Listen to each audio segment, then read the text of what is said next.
Bonjour à tous. Aujourd'hui, nous allons raconter l'histoire du dernier roi de l'Ancien Régime, Louis XVI. À l'origine, le jeune Louis Saros ne devait pas régner. Cependant, son père et son frère aîné étaient morts prématurément, ce qui a fait de lui l'héritier direct de la couronne. Le jeune prince était timide, passionné pour la sécurité, la cartographie et la marine. En 1670, il a épousé la défunte Marie-Antoinette d'Autriche pour sceller une alliance entre les deux nations. Mais lorsque son grand-père, Louis XV, est mort en 1774, le nouveau roi n'avait pas encore atteint ses 20 ans. Il s'est retrouvé à la tête d'un royaume immense alors qu'il se sentait profondément incapable de revenir à une si grande nation. Au début de son règne, la France traversait une crise financière sans précédent. Les restes de la terre s'étant entièrement vidés à cause de la dépense de la Corée, surtout des soutiens militaires et financiers que Louis XVI avait apporté à la Révolution américaine. Les rois souhaitaient moderniser le pays et nominer plusieurs ministres réformateurs comme Turgot ou Necker. Malheureusement, la noblesse et le clergé ont fermement refusé de payer des impôts supplémentaires.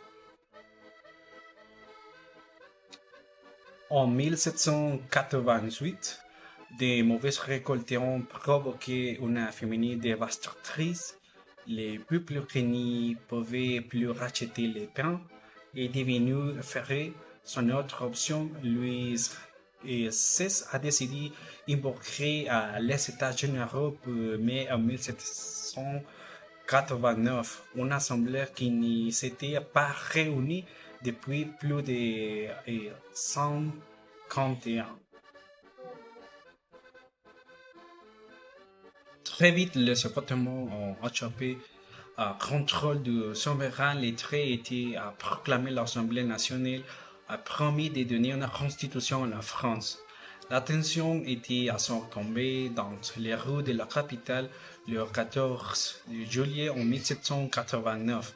Les Parisiens ont pris d'assurer la pression à la Bastille. Ces événements ont marqué le début officiel de la Révolution française. Kolski et moi, les députés, ont avalé leurs privilèges féodaux et ont rédigé la déclaration des droits de l'homme. Louis XVI a accepté ce changement en apparence, mais en réalité, il espérait secrètement une intervention de monarchie étrangère pour relativiser pouvoir absolu. Dans la nuit du 20 au 21 juin 1791, la famille royale tentait l'étude pour l'étude. Ils se sont enfuis du palais du Tuileries. Ensuite, leur objectif était de la rencontrer des troupes loyales près de la frontière. Mais leur plan échouait à freiner un maître de poste reconnu le roi parce qu'il avait vu son porté sous un dur d'argent. Arrêté, la famille royale était ramenée à Paris et sous les regards hostiles de la foule. Cet épisode définit détruit la confiance que le peuple avait conservée envers son roi. La fin de la monarchie et la guillotine.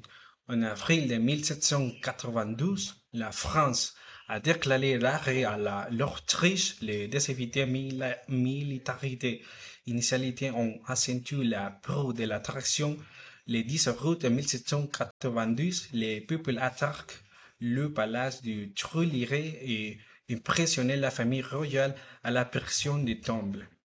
Un mois plus tard, la République a été proclamée. Les députés ont découvert des documents secrets prouvant que le roi avait négocié avec les ennemis de la France. Louis XVI a donc été accusé de trahison. À l'issue d'un procès histoire, il a été condamné à la peine capitale le 21 janvier 1793.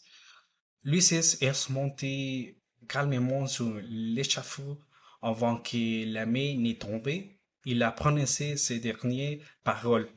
Il a pardonné à ses ennemis et a espéré son sang ne retomber pas sur la France.